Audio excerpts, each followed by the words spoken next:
Nothing stands between man and the fulfillment of his dreams but facts, and facts are the creations of imagining. If man changes his imagining, he will change the facts. Man and his past are one continuous structure. This structure contains all of the facts which have been conserved and still operate below the threshold of his surface mind. For him, it is merely history.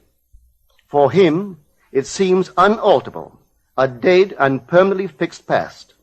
But for itself, it is living. It is part of the living age. We cannot leave behind us the mistakes of our past, for nothing disappears. Everything that has been is still in existence.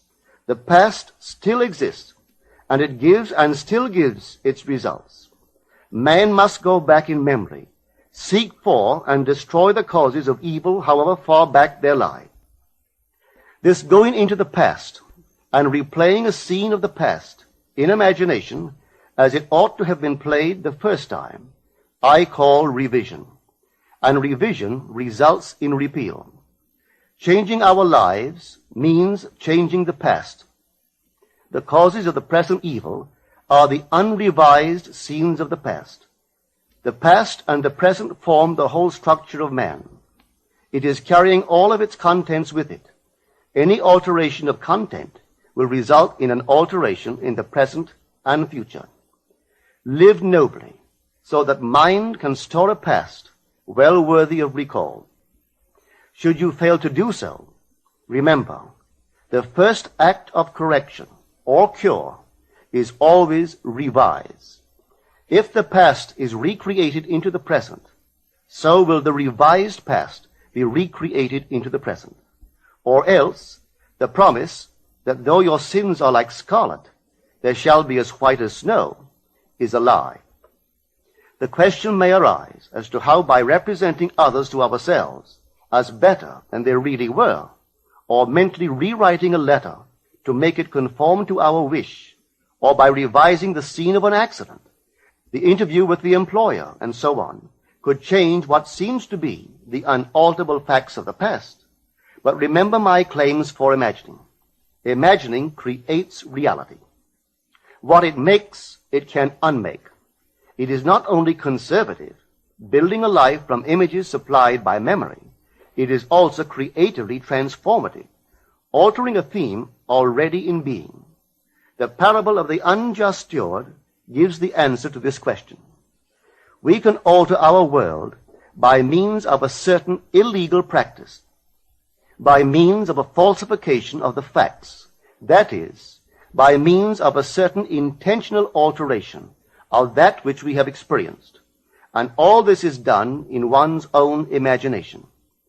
This is a form of falsehood which not only is not condemned, but is actually approved in the gospel teaching. By means of such a falsehood, a man destroys the causes of evil and acquires friends. And on the strength of this revision, proves, judging by the high praise the unjust steward received from his master, that he is deserving of confidence. Because imagining creates reality, we can carry revision to the extreme and revise a scene that would be otherwise unforgivable. We learn to distinguish between man, who is all imagination, from those states into which he may enter. An unjust steward, looking at another's distress, will represent the other to himself as he ought to be seen. Were he himself in need, he would, like the man on the cover of this record, enter his dream house in his imagination and imagine what he would see and how things would seem and how people would act after these things should be. Then in this state he would fall asleep, feeling the way he would expect to feel under such circumstances. Would that all the Lord's people were unjust stewards, mentally falsifying the facts of life to deliver individuals forevermore. For the imaginal change goes forward until at length the altered pattern is realized on the heights of attainment.